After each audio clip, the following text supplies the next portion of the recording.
Welcome to True Blue Golf Club, an original Mike Strand's course which opened to rave reviews in February of 1998.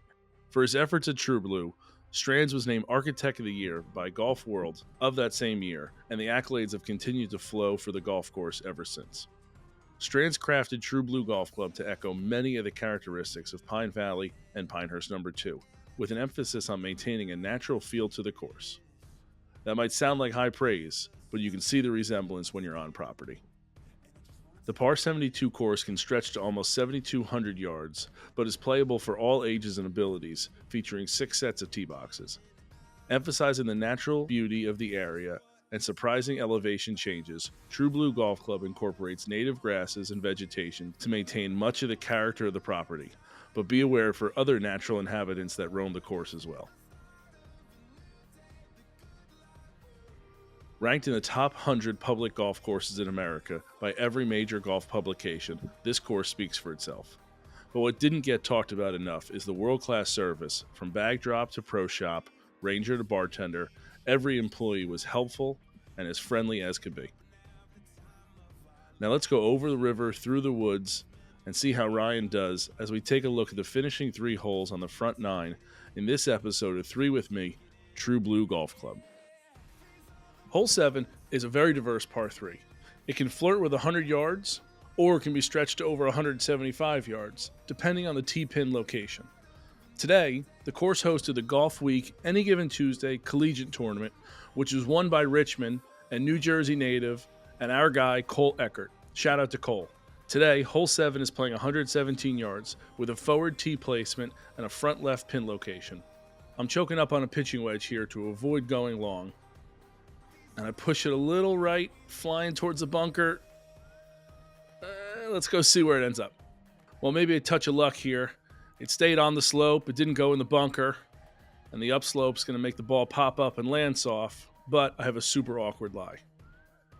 I have my 56 degree out, hoping to just pop it up. That's really a pretty good shot. Now let's sink a putt to avoid bogey.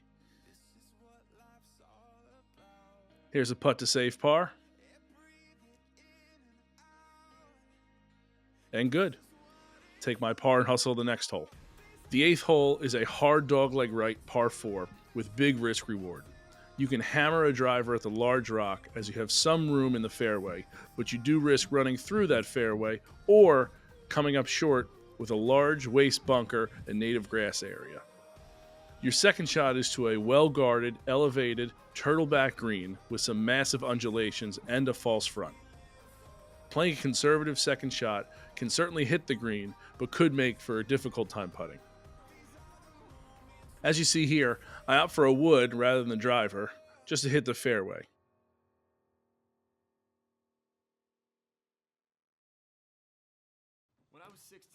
And I put just an awful swing on it.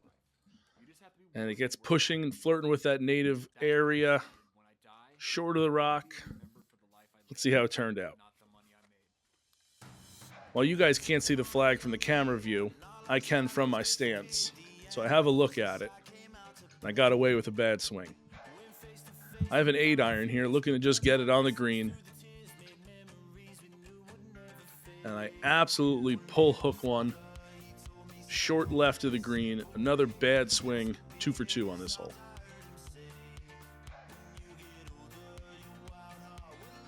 Again, I got away with it as I avoided the waste bunker. Still not on the green yet. Some work to do. Let's see if we can get it up and put a number up.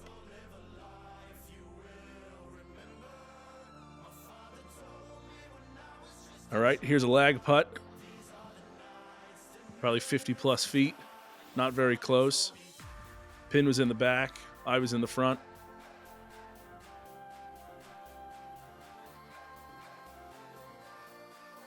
And still have some work to do. See if we can make a putt for bogey. Here we go. Got one of those traditional knee knockers.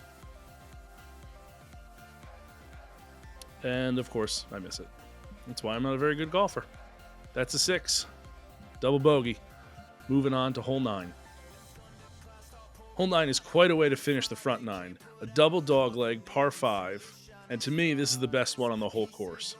Another risk-reward hole where you can get home in 2 if you got the stones to aim over the bunker and land in front of the waste area on the right. From there, you'll have 200 yards in to a well-guarded, elevated, and rather small green. For my drive, I am trying to take on the long bunker down the right-hand side and stay short of that waste area. However, I decide mid-swing that I want to hit the green in 1, and I pull it to the waste bunker on the left. Sorry about the shot tracer. Decision time on my second shot. I could try to scream one over the waste area to get it up closer, or I could punch one out and stay short of that waste area and have 200 home.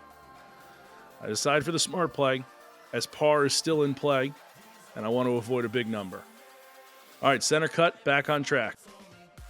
I got 187 yards, probably playing closer to 200 with the wind. Let's put a good swing on it and hit the green. I hit that well. Sorry again about the shot tracer. That looks to be up near the green. Let's go see where it ended up. So we didn't make the green, but we ended up just short and left on the fringe.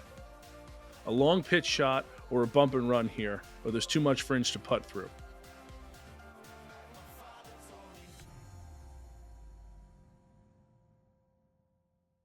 And that's a really good shot.